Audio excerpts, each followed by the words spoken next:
F1 if 11th got 25 points. So 11th place gets the 25 points, obviously, with 12th getting 18, 13th getting 15, with the points trickling down to 20th and 1. One rule though, if you don't finish the race, you are ineligible for any points. And so this means in races such as the 2015 Australian Grand Prix, only one driver would score points. Well done, Jenson Button. Now into the seasons, starting in 2010.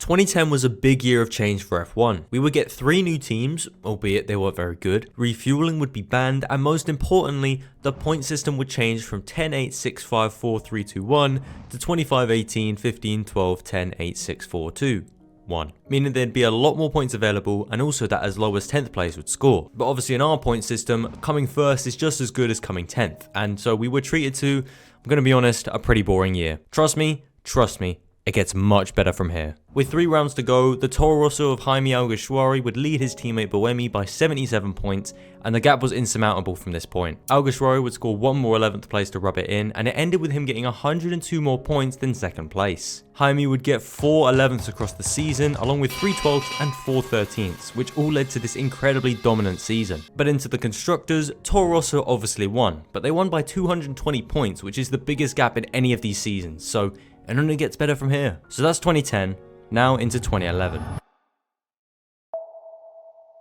I'm happy to announce that after the ball fest that was 2010, this one is a lot closer. But first off, let's talk through some movers. Alguersuari and Buemi would go unchanged at Toro Rosso, Williams would swap Hulkenberg for Maldonado, Virgin would change De Grassi for D'Ambrosio, and Force India would drop Liuzzi for De Resta, with the Italian moving to HRT. 2011 would also see the first season of Pirelli as the sole tyre supplier and the introduction of DRS to aid with overtaking. With 3 races to go, we find Adrian Sutil in the lead of the driver standings with his teammate just 7 points behind him and Barrichello a further point behind. Maldonado is probably the last driver who could win it as he's only 30 points behind the leader, but from there, the next closest driver is Kovalainen with 91. And considering Team Lotus have never come 11th in their 2 years of the sport, I think we can rule him out of the championship hunt. So we've got 4 drivers from 2 different teams. Let's see how the final rounds pan out. Round 17 would be the first Indian Grand Prix, and after a typical lap 1 shunt, Maldonado would retire on lap 12 with a gearbox issue. He was still technically in the fight, but it would be a lot harder now. The rest of our challengers would finish though, and it ended with Petrov getting 25 points, Senna coming 12th for essentially a Renault 1-2, and Paul di Resta coming 13th, and Barrichello finishing 15th. Sutil, who came into this race having got back-to-back 11ths, would start 8th and finish 9th, hence why he didn't get any points, and this means that both Di Resta and Barrichello jump him in the standings. Di Resta now leads Barrichello by 6 points, with Sutil another 2 behind. Force India extend their lead in the constructors to 36 points, and Renault jump from 5th to 3rd thanks to their massive points haul. Abu Dhabi was next, and this time the Force Indias would both start in the top 10, with Barrichello starting in 24th place. Unlike most Abu Dhabi Grand Prix,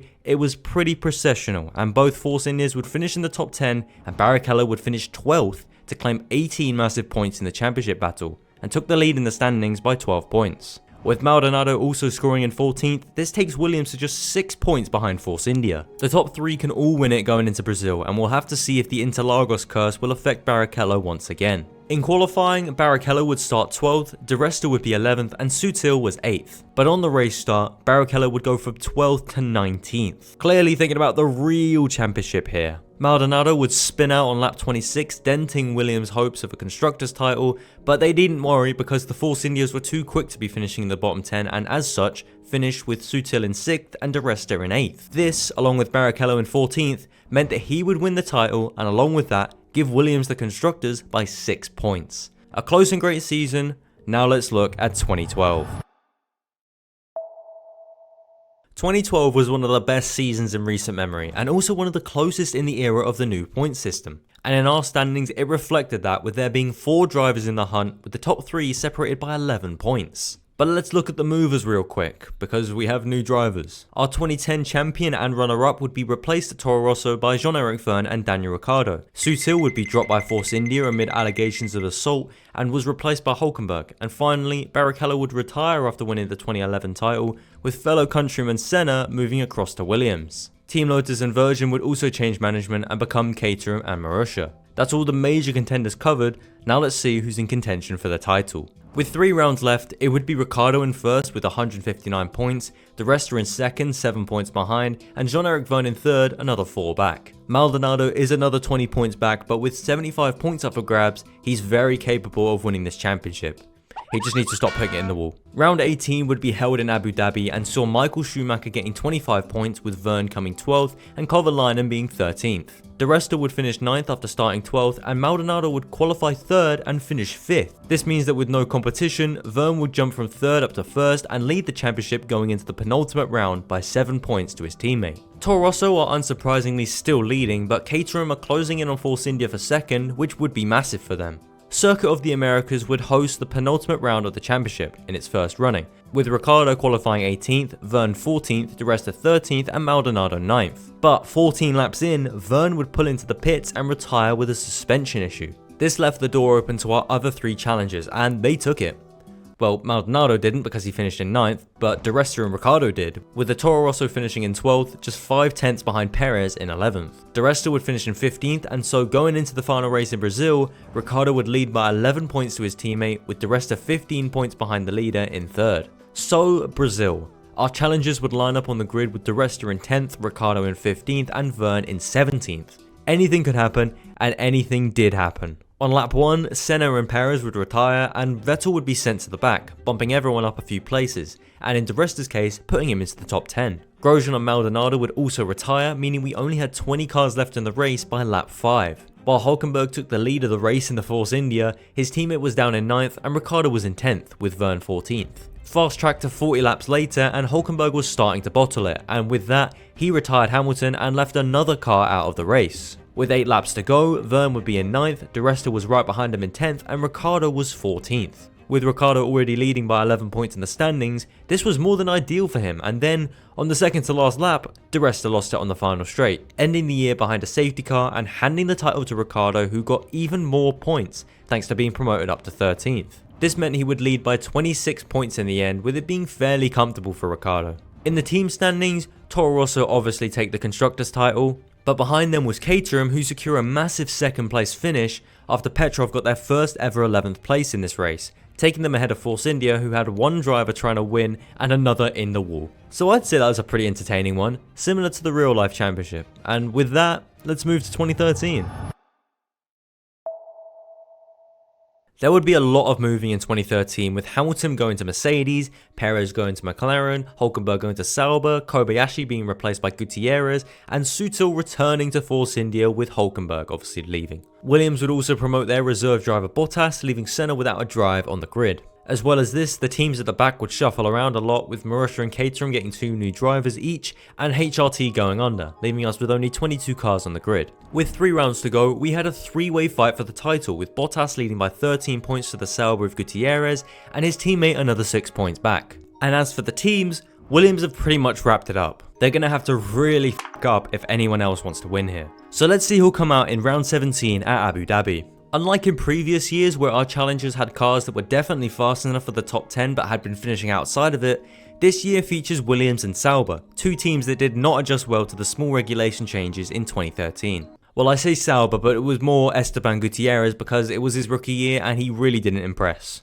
And so in Abu Dhabi, our 11th place finisher would be Pastor Maldonado, as Gutierrez was 13th and Bottas was 15th. Meaning they all close up to Valtteri, who continues to lead the championship, but now only by 4 points, with Gutierrez being only 8 points back. Williams have all but wrapped up another Constructors' title, and so we won't be touching on this until the end of the year. For the 2nd season in a row, Cota would host the penultimate round because this was still in the era of F1 where Interlagos was the final race.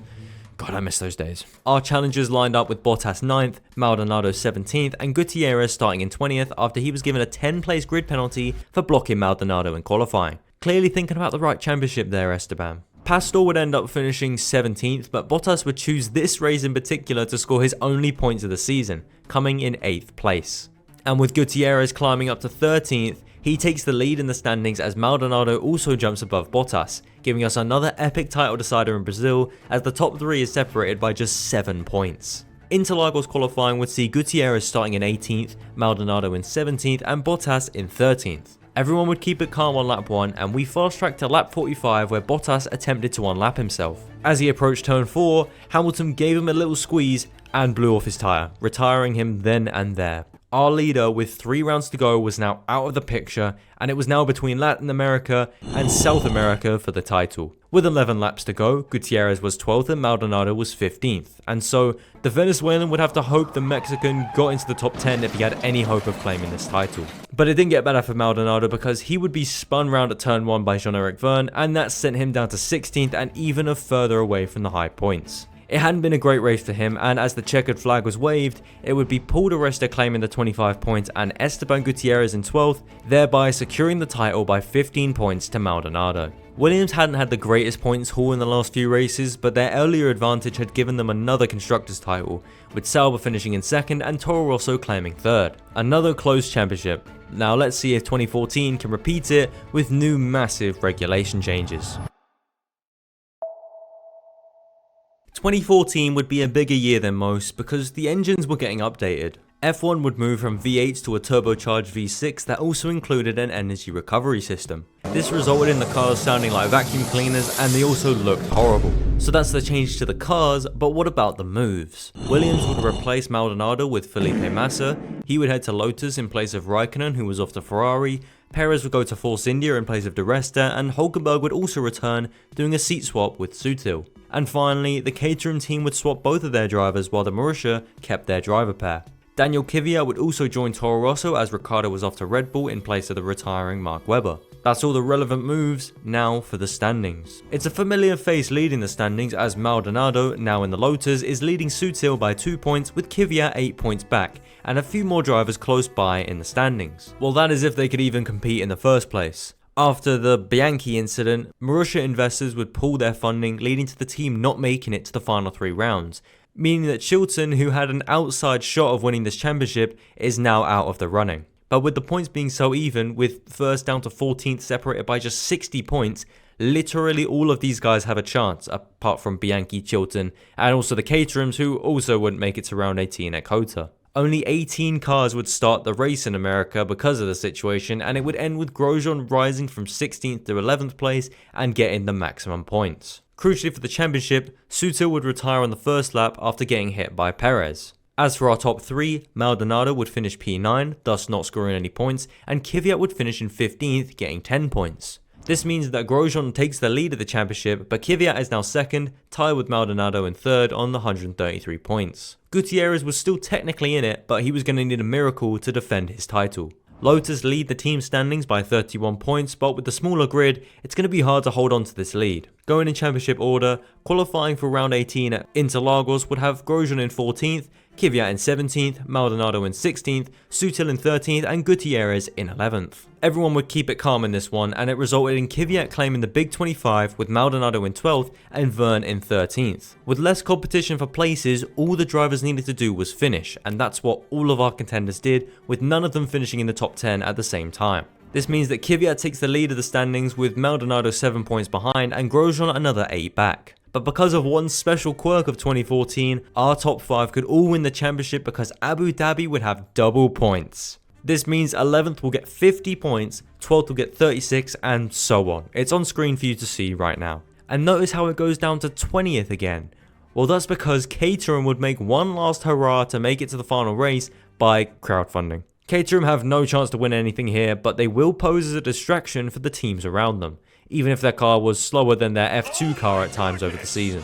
Kvyat would qualify a staggering 5th for Toro Rosso, Maldonado would be a more normal 15th, Grosjean was 18th, and the Saubers were 13th and 14th. On the race start, we didn't have any shenanigans and everyone kept it out of the barriers. However, while everyone was keeping it on track, Kvyat's drive shaft wanted out and he would retire on lap 16 after he'd been running in 11th place. Typical Renault engine. So the dreams of a rookie title win were out of the picture for Kvyat, unless everyone retired. But one more of his challenges would drop out, and that would be Maldonado in 2nd, as he retired 12 laps later when his engine blew up in flames. It went up in flames. Are you fucking kidding me? Once again, a typical afternoon for the Renault engine. At the point he retired, he had been running in P11. With 3 laps to go, Grosjean would be the highest placed of these 3 in 14th, with Gutierrez in 15th and Sutil behind him. And that would be how it finished, with Grosjean grabbing 30 points, Gutierrez getting 20, and Sutil achieving 16. This means that after everything, Grosjean comes through to win the championship,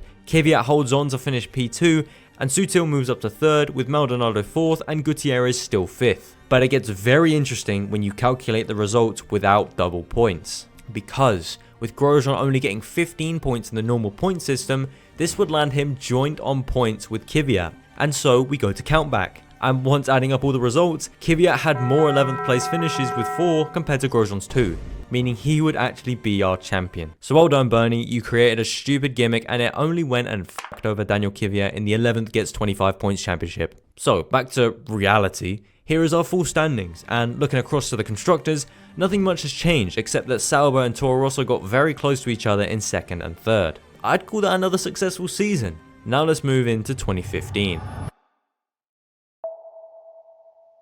There were a lot of driver moves for 2015, and we start at 2nd place Sauber, where they completely changed their lineup. Clearly they weren't happy with Gutierrez or Sutil not winning the title and sacked them both. In their place came Felipe Nasr and Marcus Ericsson, and with Caterham folding in the run up to 2015, Kobayashi wouldn't be able to find a seat. Last season's runner-up Kvyat would be promoted to Red Bull after just 1 season in the sport because Vettel would be joining Ferrari, with Magnussen being booted out of McLaren for Alonso, and Toro Rosso also sacking Verne, with Carlos Sainz and Max Verstappen forming their lineup for 2015. And finally, Marussia would change names to Mana Marussia and would sack Chilton, with Will Stevens and Roberto Merri joining the backmarket team. I think that's everything, so let's move into the standings. With 3 rounds left, rookie Nasr would lead the championship with Alonso 20 points back and the other Sauber car and Marcus Ericsson another 5 back. I'd say that these are the main 3 that will challenge for the title, as Merri has started to rotate with Alex Rossi and Mana haven't finished 11th all season. They are in 2nd in the constructors though due to their consistent scoring. So let's get into round 17 and the return of Mexico. Nasr would start 15th, Alonso would start 18th thanks to a few engine penalties, and Ericsson would be 14th. So let's see how they finish. Well, just 1 lap in, Alonso would suffer typical Honda engine problems and retired in the pits. So all Nasr would have to worry about was his teammate. As the race settled in, Nasr would stay behind Ericsson as they lined up in 13th and 14th. However, with 12 laps to go, Nasr would retire with brake problems, leaving Ericsson with a free result, so long as he finished of course. And he did, finishing the race in 12th, meaning that he overtakes Alonso in the standings and is now only 7 points off his teammate. Sauber go 47 points clear of Mana in 2nd, and McLaren are almost definitely out of the hunt now. For the 2nd race in a row, Ericsson would start ahead of his teammate, with the Saubers lining up in 12th and 13th. Alonso was also down in last place. On the race start, Ericsson would immediately be overtaken by his teammate, and the Swede would go on to lose 6 positions on just the first lap. At the checkered flag, all 3 of our contenders would finish, and it would be Nasr who got the biggest haul of points, getting 15 as Alonso got 10 and Ericsson got 8. This means the gap has now doubled to 14 points from 1st to 2nd, and Alonso can still mathematically win this championship. All he needs is for Nasr to not score and him to come 11th, with Ericsson not getting higher than 14th. So let's see how this title decider goes in Abu Dhabi. In Q1, both Alonso and Ericsson would be knocked out, and Nasr would progress to Q2, where he would go on to qualify 14th. At the start, Nasr would get away slowly and was swallowed up by the pack, with Alonso squeezing him into turn 1 and subsequently crashing into Maldonado. Nasr would somehow survive with minimal damage, and Alonso would also carry on, although he was nearly 10 seconds behind 17th place. Fast tracking to lap 46 of 55, Nasr would come in for a late stop, ending up behind Ericsson where he would finish at the checkered flag. But with the difference being just 2 points, Nasr takes a rookie title, with Sauber finishing 1-2 in the standings and subsequently taking home the constructors, with Mana tied with McLaren for 2nd, but finishing 3rd on countback. We're currently on a 5-year streak where there has been a title decider at the final race, so let's see if 2016 will be similar. After losing Caterham for 2015 and only having 10 teams on the grid, we were back up to 11 in 2016 as Haas would enter the fray as the new team. With them joining, their 2 new drivers would be Romain Grosjean and the returning champion Esteban Gutierrez. Lotus would also lose Maldonado as they became Renault, and in his place would come Kevin Magnussen and Jolyon Palmer. Mana would also change their lineup, with Mercedes Junior Pascal Wehrlein and Rio Haryanto joining the team. Kvyat and Verstappen would also seat swap after 4 races. Jumping ahead to round 19 of 21, and our champion had already been decided. Gutierrez was a title winner in this format for a reason. He's really not very good. While his teammate was scoring points semi-regularly for Haas, Gutierrez didn't get a single one and got a staggering 5 11th place finishes across the year. It would end with Ericsson getting a second successive second place finish and Palmer and Magnussen doing well for Renault. But their lead driver was just a bit too dominant and Renault were over 60 points behind by the end of the year. So the 5-year streaks of title deciders ends here, and with that, let's move into 2017.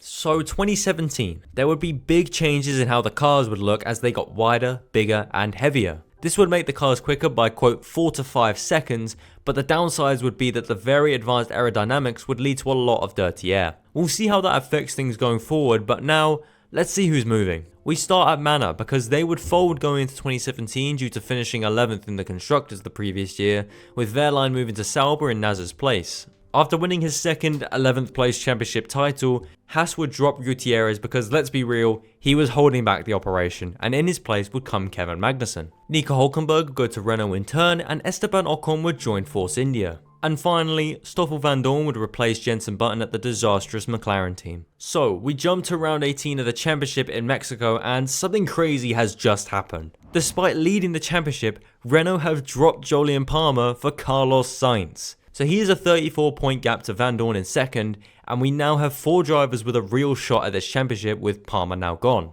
He was having such a good year as well. Across to the Constructors, Palmer was the main reason Renault are leading the Constructors, so with him gone, it's unlikely they're going to hold on to first, especially with 3 other teams just behind. So into the Mexico race. Van Dorn would qualify 15th but would drop to the back of the grid following a customary million place penalty because the Honda engines were straight terrible. And so with all the grid penalties, Ericsson would start in 12th after qualifying 16th and Magnussen would be 13th after qualifying in 18th. Mexico was always a challenge for the engines and it was no different here. With 13 laps left, one of our challengers would be forced to retire with an engine issue of his own, and Marcus Ericsson was out. Before he retired, he was sitting in a nice 13th place, which would have been good for him, but instead he got 0 points, while Van Dorn in second got 18 by finishing 12th, with the Honda engines somehow surviving while the various Renault cars retired. This included both of the Works team's drivers, meaning that they get no points, and thanks to Wehrlein, Sauber take the lead in the standings with McLaren just 9 points behind and Haas keeping up thanks to Grosjean. Magnussen would choose the wrong time to finish in the top 10 as he's running out of time if he plans on winning this thing. Brazil was going to be a big race for a few of these guys, and luckily for the likes of Ericsson, it was bone dry. Qualifying went well for the likes of Van Dorn in 12th and Magnussen in 13th, and not so well for Ericsson who was down in 17th. So let's see how they do. On lap 1, shit would go down at the back as Ricciardo would get caught up in an incident at turn 2 and that would take out both Van Dorn and Magnussen. Once the safety car came out, Ericsson was up to 11th place with him having a golden opportunity to score points while his rivals didn't. So let's skip to the end because Ericsson isn't going to finish 11th, mainly because both Hamilton and Ricciardo were behind him in the order. And indeed, he did not finish 11th, he came 13th. But that is still a great amount of points for him, and with Wehrlein right behind him in 14th, that's great points for Sauber, who strengthened their grip on the lead in the Constructors. Renault are rescued by Sainz finishing 11th, and so they go into the final race with a good chance of winning the whole thing, should results go their way. And as for the drivers, well, Palmer is still in first with Van Dorn 16 points back and Ericsson 20 behind. Magnussen is now out of the running after 2 terrible weekends, and so let's move to Abu Dhabi to see who wins out. Qualifying in Abu Dhabi would see Van Dorn start in 13th, while Ericsson was all the way down in 19th. So he's going to need a miracle if he wants a shot at winning this thing. So into the race, and on lap 1, no one killed each other. The order after lap 1 would be Van Dorn in 15th and Ericsson still in 19th. Now jumping to lap 55, Van Dorn had climbed up to 12th place and Ericsson was still second last in the running order as that Sauber was just too slow. And so, by the narrowest of margins and the hardest of methods, Stoffel Van Dorn is our champion by 2 points. As Palmer did put up a good fight, Ericsson would be 16 points behind Van Dorn in the end as he just couldn't get the luck. Sauber hold on to first place in the team standings after Abu Dhabi, and behind them comes Haas after they bagged 40 points and rose from 4th to 2nd. Renault would be hurt by Hülkenberg finishing 6th and Sainz retiring, and so they would fall to 3rd, having led the Constructors for pretty much the entire season prior to Palmer's sacking. It's a real head scratcher for Renault, but that's everything covered here, so let's see what happened in 2018. If I said 2017 was a big year for F1 in terms of changes, 2018 was one of the biggest. We have to start off with the cars because they would be getting a massive safety upgrade with the introduction of the halo. Open cockpit racing would be no more after the tragedies involving Bianchi and Justin Wilson in recent years, and in came the Halo to solve the problem. So into the movers, and there isn't that many this time around. Toro Rosso fired Kvyat, and so Gasly and Hartley would drive full-time in 2018 after competing in the latter rounds of 2017. Felipe Massa would retire at the end of 2017 for the second time, and finally, Pascal Wehrlein would be dropped by Sauber after beating Ericsson, being replaced by Charles Leclerc. As I said, not very many moves, so let's look at the standings. He ended last season on top, and he continues to lead in 2018 as Van Dorn leads the standings with 192 points. Behind him though, we have another 3, maybe 4 drivers who could take it should results go their way. These are Ericsson, Gasly, Stroll, and maybe Sirotkin, although he needs to get very lucky in the last 3 rounds. In the team standings, it's also very close with Williams on top and Toro Rosso, Sauber and McLaren all in with a chance to win it all. So the stage is set, let's see how they did in Mexico. In qualifying, Ericsson would start in P10, Van Dorn would be 15th, Stroll was 17th, and Sirotkin would start 19th with Gasly behind him in last. So what happened in the race? Well, they all finished for a start, but 3 of them finished in the top 10, and that included our championship leader Van Dorn, who hadn't finished in the top 10 since round 4 in Baku. Second place Ericsson also picked up a second top 10 in 2 weeks, and Gasly went from last to 10th, leading the Williams to finish 12th and 13th. This brings Sirotkin into contention, and Stroll also jumps from 4th up to 2nd and is now just 10 points behind Van Dorn. This big points haul also ensures that Williams stay far ahead in the team standings, with Toro Rosso only scoring with Hartley and both Sauber and McLaren not getting any points. This is very close with just 2 races left, so let's see what happened in Brazil. Lining up highest of our contenders would be Ericsson, who would start 6th on Sunday after qualifying 7th.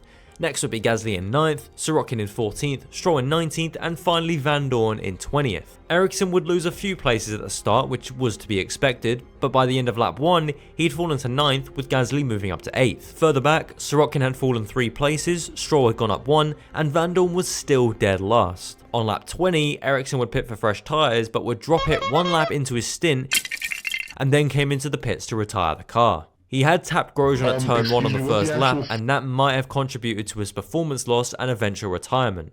But that meant a big player in this championship was now out. Halfway through this one, all of our players were in the bottom 10, and it would stay that way come the checkered flag. This meant Gasly only got 15 points instead of 25, and moves him only up to 3rd, 2 points behind Stroll, and 18 behind Van Dorn, who managed a nice 10 points from last on the grid. But with Ericsson's retirement, he's now out of the title hunt, with Sirotkin also out thanks to him only getting 8 points in 16th. Only 3 drivers from 3 different teams remain, and about the constructors, it's getting very close as Toro Rosso close in on Williams thanks to the 40 points that they just got. So we've got fights in both of the championships going into Abu Dhabi. Now let's see who wins it all. Our challengers clearly knew what was at stake in this one because they qualified in 17th, 18th and 20th. Off the line, they all kept it clean while Hulkenberg went flipping into the barriers ahead of them. And after the end of the first lap, Gasly was up to P13, Stroll was in 15th and Van Dorn was 17th. With 10 laps to go, Gasly was sitting in 11th, Stroll was still in 15th and Van Dorn was in 16th. As it stood, Gasly was losing the championship by 1 point and he was going to need the Renault power unit to blow up if he had any chance of a title. But in probably praying for Van Dorn's engine to go up in flames, Gasly's did instead, and he was forced to pull over and retire with just 7 laps to go. And with Stroll and Van Dorn having no pace and with barely any time left, it would end with Stoffel in 14th and Lance in 13th, meaning that Van Dorn wins the title by 13 points. But what about the constructors? Well, because Williams scored 25 points and Toro Rosso only got 18, that puts them 26 points ahead, and so they at least get something out of this season despite Stroll just losing out. I think this one was a bit anticlimactic just because Van Dorn and Stroll were nowhere in the final race, and if only Gasly had finished. But that's everything for 2018, now it's 2019. There were barely any moves in 2018, but 2019 saw pretty much the entire grid move. We'll start with Sauber because they became Alfa Romeo, and with that, signed Kimi Räikkönen as Leclerc was headed to Ferrari. Hartley would be dropped and replaced by Alex Albon at Toro Rosso. Gasly would move up to Red Bull after just missing out on the title as Daniel Ricciardo headed to Renault.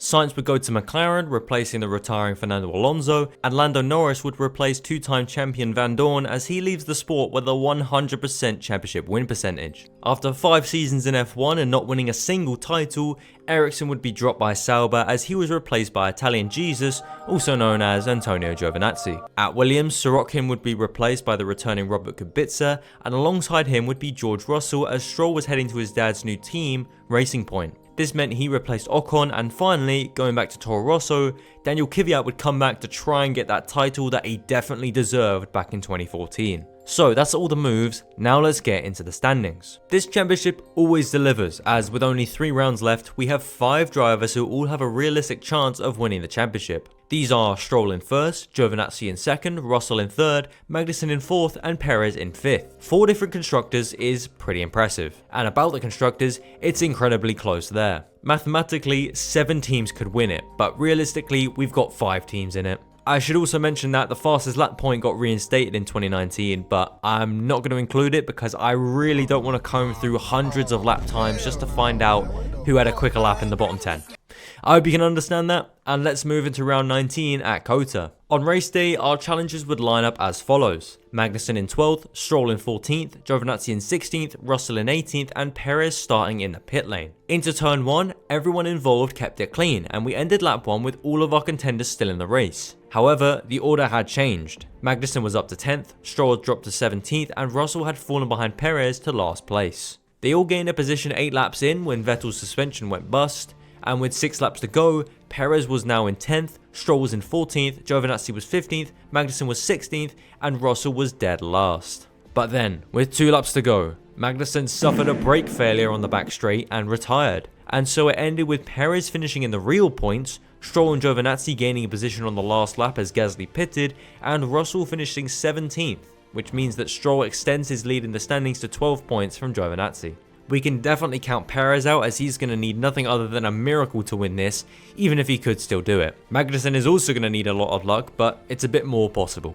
And in Brazil, a lot happened. But first, in the constructors fight, Racing Point have had their lead halved by Alfa Romeo's points haul, and Haas and Toro Rosso aren't too far behind. Starting with Magnussen, he reached Q3 in the Haas that was very quick over 1 lap but was terrible at preserving its tyres and started P9. Giovinazzi would start 12th, Stroll would be 17th, and Russell was down in 18th. After lap 1, Giovinazzi had moved up to 10th, Stroll was also up to 14th, and Russell was dead last once again. But 8 laps in, Magnussen was down in 13th and would suffer more bad luck when Ricciardo spun him around, dropping him to basically last. Positions were to be gained in this one as Mercedes would have a rare mechanical retirement, leading to a safety car that completely derailed the race. Checking in on the positions at this safety car stoppage, we can see Giovinazzi still in 10th, Stroll in 15th, Magnussen in 16th, and Russell in 18th. On the restart, everyone kept it clean until the Ferraris in 4th and 5th retired each other, giving 2 more positions to our challengers. This meant Giovinazzi would move up to 7th place and Magnussen, Stroll and Russell would be the only drivers scoring points.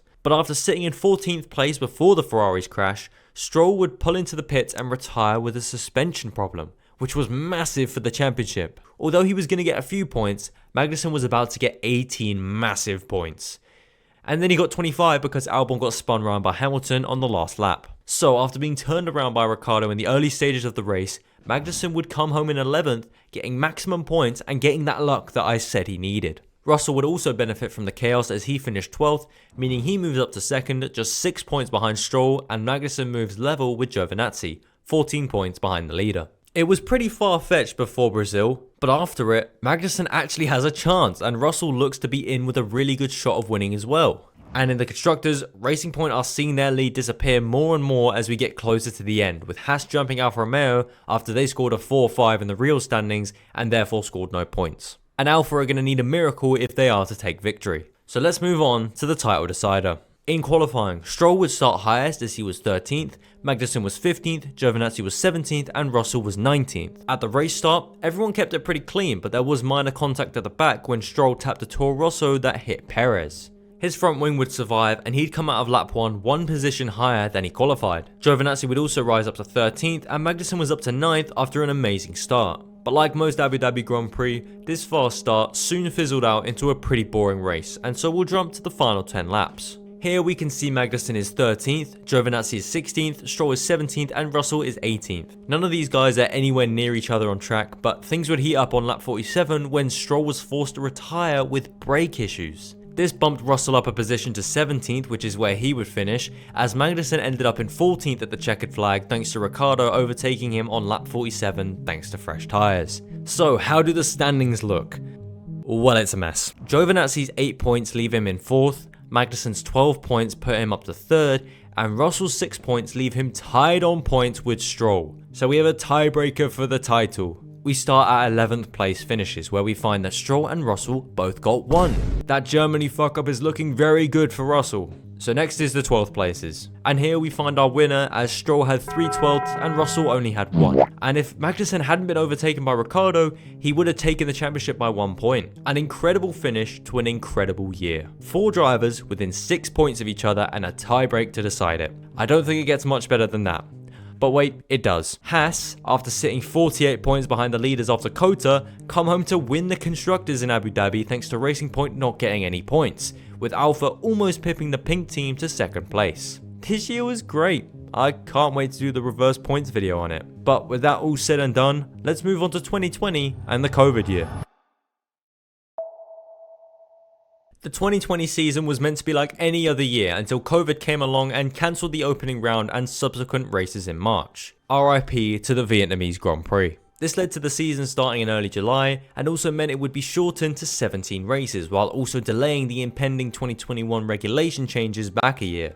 But now for the driver moves. After 2019, there weren't many, but we start at Williams, where Kubica was replaced by Nicholas Latifi, and finally Ocon would return to the sport, replacing Nico Hülkenberg. Toro Rosso would also become AlphaTauri. That's everything that's changed. Now let's see how this shortened season panned out. With 3 rounds to go, Kimi Raikkonen leads the standings, with Latifi probably his only challenger, and even then, he's 30 points back, so he's going to need to do a lot if he wants a rookie title. It's a bit closer in the Constructors though, as Haas lead from Alfa Romeo and then Williams. So that's the standings. Let's see if Latifi can make this into a watchable season in the closing rounds. Bahrain would host round 15 of the season, and it was obviously the scene of the infamous Grosjean crash, but as far as for our championship, Latifi would finish ahead of Raikkonen, but it was only by 1 position, meaning he's now 20 points behind instead of 30. With 50 points on the table, it's definitely doable. Kvyat actually closes in thanks to his 11th place finish, but with him 37 points back, it's a little less doable. As for the Constructors, Haas don't score great points thanks to their car being pretty terrible in 2020 and Grosjean almost dying. This means Alfa are now only 22 points behind, with Williams another 4 back. So Latifi was going to need a great result in Sakhir if he wanted a chance at a title. That great result wouldn't materialise though, because he'd retire on lap 52 with an oil leak. And with Kvyat coming in the top 10 and scoring no points, Raikkonen got 12 and secured the title with a round to spare. But the Constructors was heating up, as Haas gets 16 points with Alfa scoring 27, meaning they are now just 21 points behind. So with the driver's title decided, will Alfa do the double and get the Constructors as well? Well, the pace of the Haas in Abu Dhabi was pretty diabolical, and so they finished last of the classified drivers. And with Kimi coming 12th and Giovinazzi scoring 8 points in 16th, Alfa Romeo miss out on the Constructors title by 1 point. A ridiculously close finish considering they were 44 points behind Haas with 3 rounds left. They put up a great fight, but that's everything to report in 2020. Now let's see how 2021 shaped up. So 2021, the year that shouldn't have been. My video on it will come out in the off season if anyone's curious. But into the moves, and we have quite a few. We'll start at Racing Point, which is becoming Aston Martin, as they would have replaced Perez with Vettel.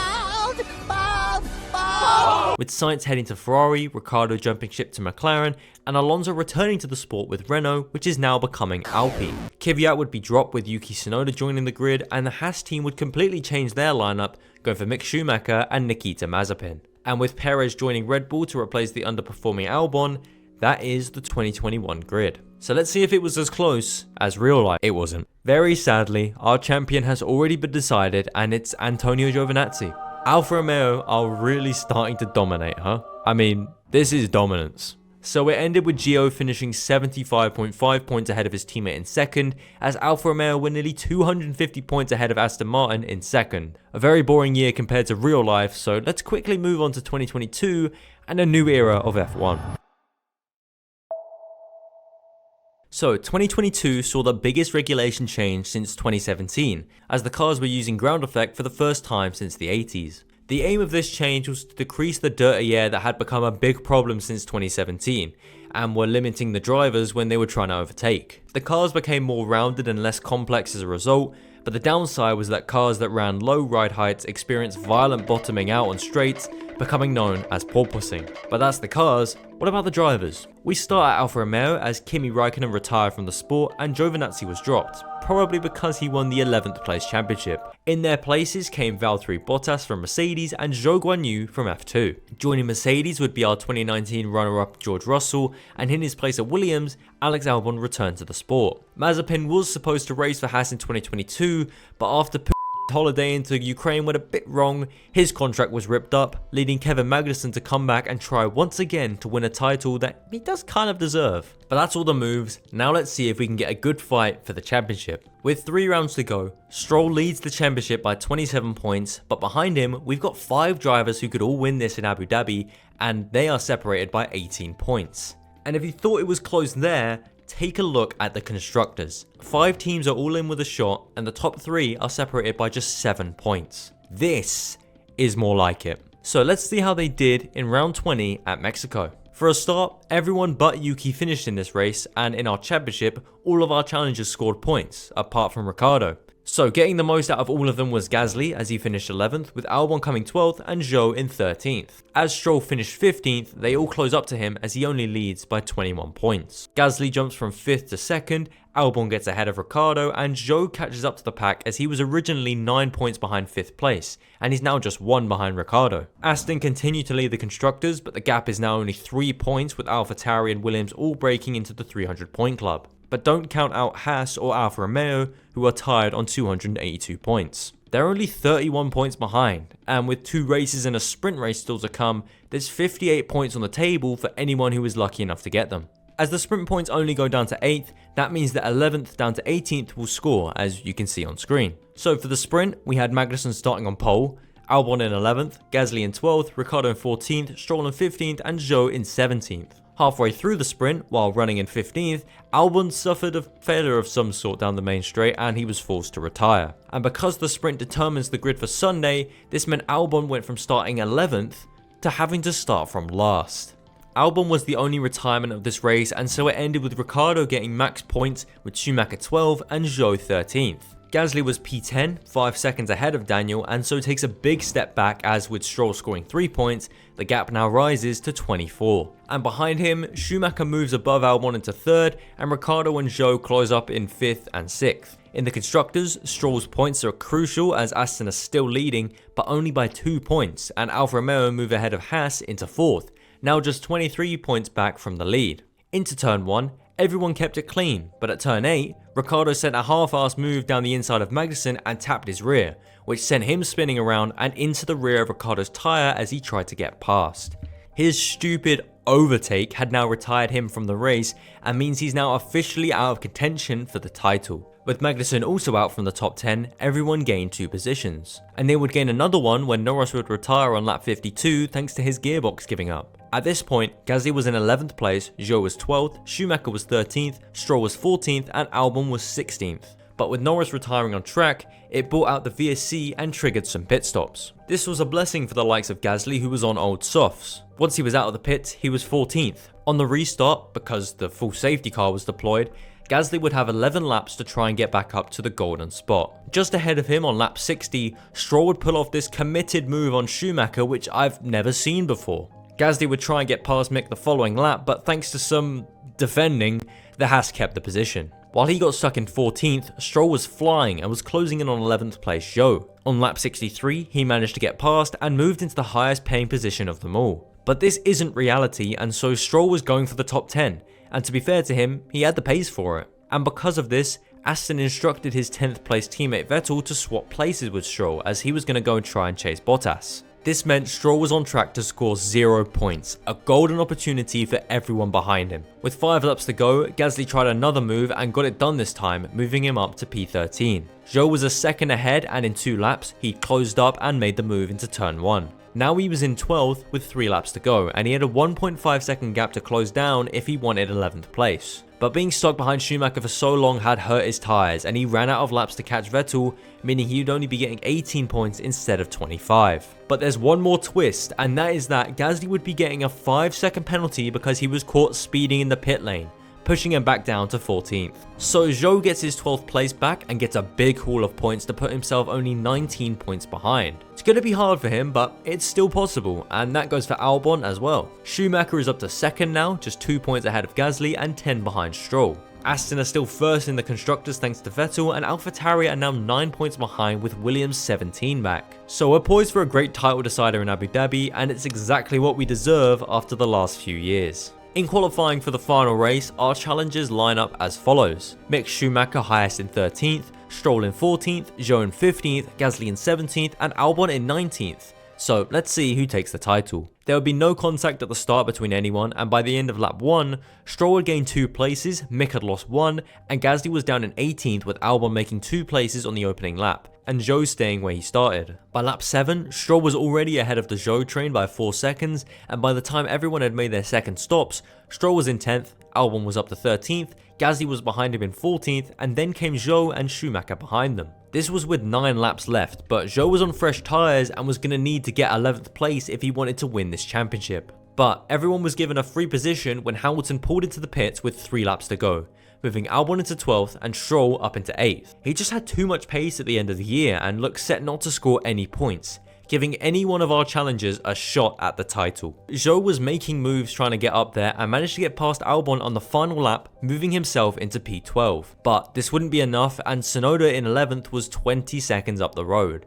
And so that is how it would finish, with Zhou grabbing some great results at the end of the year, but not getting enough over the season to beat Stroll, with Albon in a similar boat. Gasly will get 12 points by finishing in 14th, so let's see what the standings are saying. We have 5 drivers all within 4 points of one another and a tie break for the lead. So let's find out who the winner actually is, starting with 11th place finishes. Stroll had 3 11th place finishes across the season, and Gasly also had 3. Moving to 12th, Stroll had 3 and Gasly once again also had 3. Next is 13th, and Stroll had 2. However, Gasly only had 1, and so Stroll wins his 2nd title thanks to a double tiebreak in eerily similar circumstances to 2019.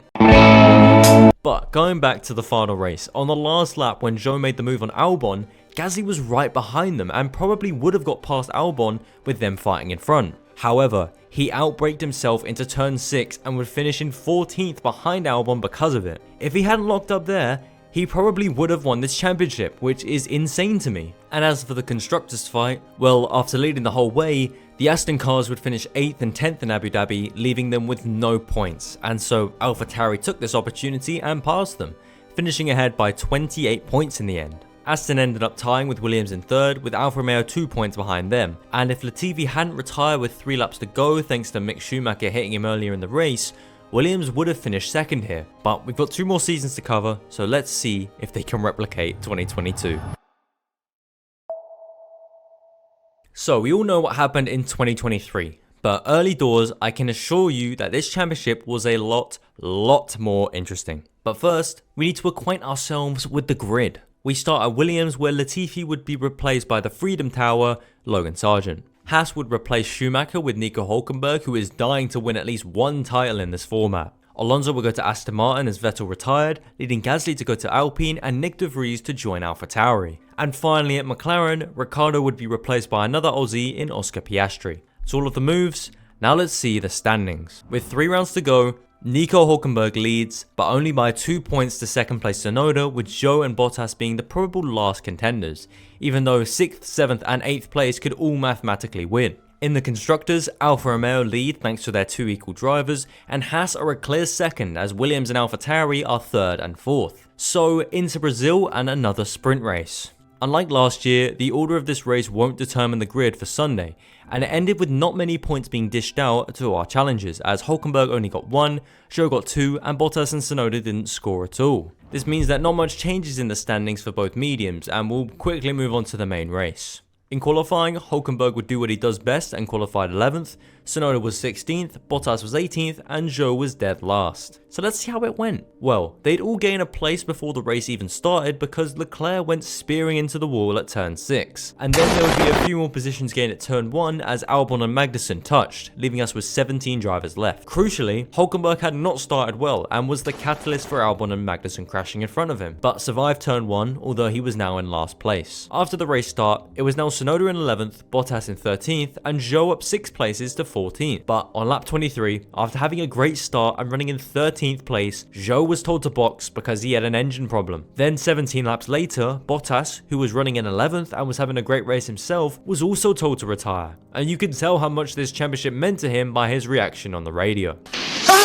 So now there was only Hülkenberg and Tsunoda left, and with 11 laps to go, Tsunoda was still running in the top 10 with Hülkenberg now up to 12th because Russell had also retired with an engine problem. And that was how it would end, with Tsunoda getting no points while Hülkenberg started to build a big gap to second. And in the constructors, Haas closed up to Alpha as they failed to score, and it's probably a 2-horse race now for the constructors title. Next would be the inaugural Las Vegas Grand Prix, and it was bound for chaos from the moment the weekend started. But how did our challengers do? Well, Bottas actually managed to put it in the top 10 with his teammate 18th, and Hülkenberg was 13th with Yuki starting last. With 5 laps to go, Zhou was in 13th, Hülkenberg was 15th, Tsunoda was 18th, and Bottas was in last. But then the Ferrari engine struck again. Hülkenberg was out of the race after his car timed out on the back straight, and the door was now left open for someone to take a massive 25 points. But that wasn't going to be Tsunoda because his gearbox was in the process of blowing up, and he was forced to pull into the same spot as Hülkenberg. And bear in mind, this was on the second to last lap. Both him and Hülkenberg would be classified finishers, but they were only going to be picking up small points, and with that, Zhou finished 15th and Bottas was 17th. This was a golden chance for them, but let's be real, that Alfa Romeo was pretty terrible in 2023, and now means only Tsunoda and Zhou can win this title. Zhou is going to need a lot of luck as he is 24 points behind and will need a perfect 11th place and a Hülkenberg retirement if he wants to win. And Yuki is 19 points back from the Hulkster. As for the constructors,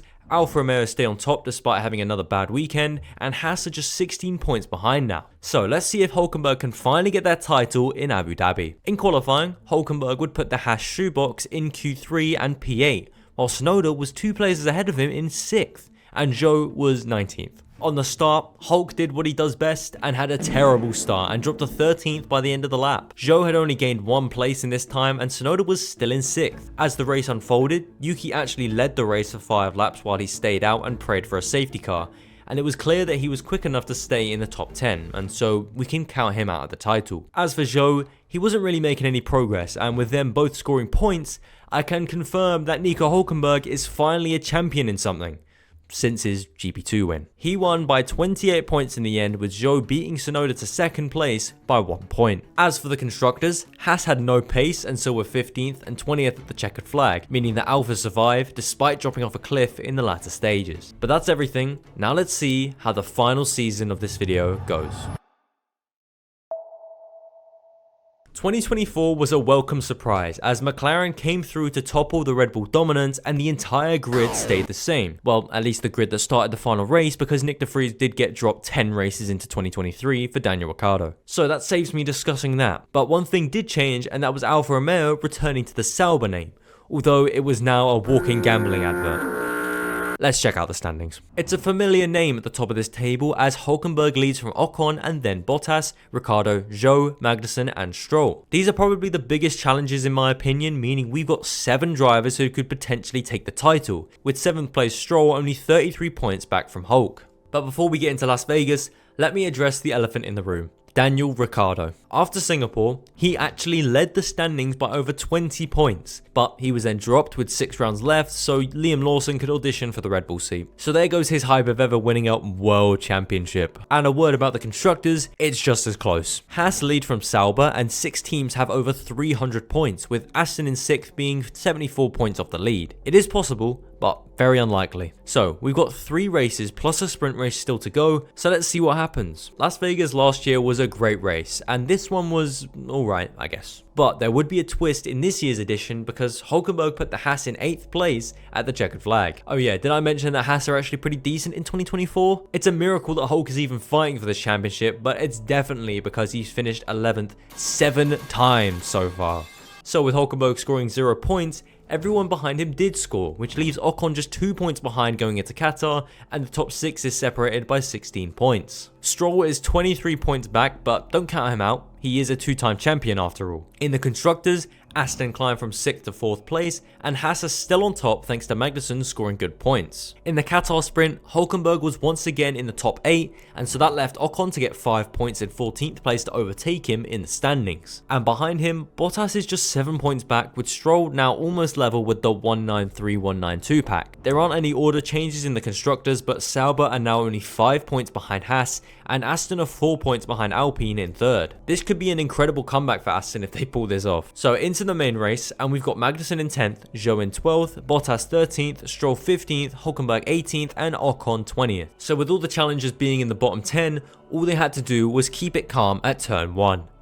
They did not keep calm. Hülkenberg had a pretty mid start, and on the apex of turn 1, spun with no pressure and collected Ocon, who then hit Colapinto. Both of them were out on the spot, but Hülkenberg kept going, just at the back with a slightly damaged car. Also at the back, Stroll spun Albon round in a very unlucky accident and received a 10-second penalty for it. With this, Aston served the penalty and then retired Stroll the next lap because he had too much damage, and you can see the effects of this damage because look at this. So that's 2 challenges out already, and it's only the 10th lap. After this, the race would settle down until the 34th lap when a rogue Sauber part found its way onto the main straight and gave 2 cars punctures. At this point, Zhou was running in 11th place, and for once, the Sauber actually looked kinda quick. But with both Hamilton and Sainz pulling into the pits, and Hamilton getting a drive-through for speeding in pit lane, it dropped him way back down the order. Perez also spun under the safety car and stalled it, retiring him and giving our cars a few more places. But there was more drama because Hülkenberg would then spin out of the race after running in 12th. This was opening the door for someone because 3 of our challengers were out of the race. The ensuing safety car brought both V-carbs into the pits and gave Bottas a few more places. For now, he's the last driver who is scoring points, as Magnussen has been in the top 10 all race and Zhou is always great in the desert. On the restart, there would be 14 laps to go, and Bottas was now in 12th ahead of Hamilton,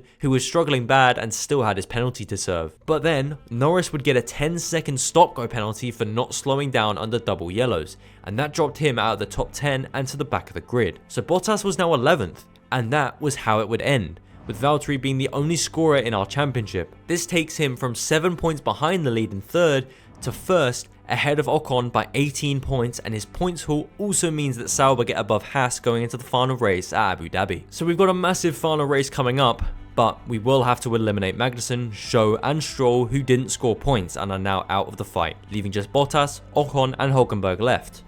Wait, what is this I'm hearing? Alpine are going to replace Ocon for the final race? Do they have any idea of what this will mean for the 11th place championship? Are they stupid? Well, that final bit is true, but yeah, the rumours are true. Ocon will not race in Abu Dhabi because he's going to do some post-season tests with his 2025 team Haas, and Alpine are going to give an early debut to their 2025 driver Jack Doohan. So we can eliminate him from the fight as well. Hülkenberg is going to need 22 points at least if he wants to win this title, but it wasn't looking good after qualifying because he put the Haas in Q3 and in P7. But 2 spots behind him, Bottas was in P9. He was going to need one of those terrible starts if he wanted that 11th place. And guess what? He didn't have a bad start. In fact, he gained 2 places. Bottas was also in the top 10, so something big was going to be needed for Hülkenberg. But instead, Bottas gave Perez a light tap on lap 1 and got a 10-second penalty for his troubles, dropping him to the back of the grid. But then on lap 31, Bottas' terrible race got even worse when he locked up and smashed into Kevin Magnussen. This forced him to retire in the pits as his suspension was destroyed,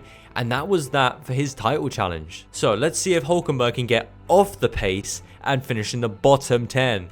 The answer was no. Hulk had too much pace in the final third of the season and ended the race in 8th, meaning we got an incredibly anticlimactic ending where none of the top 3 scored points and Valtteri Bottas won the championship while retired and in the pits, probably having a coffee in the garage.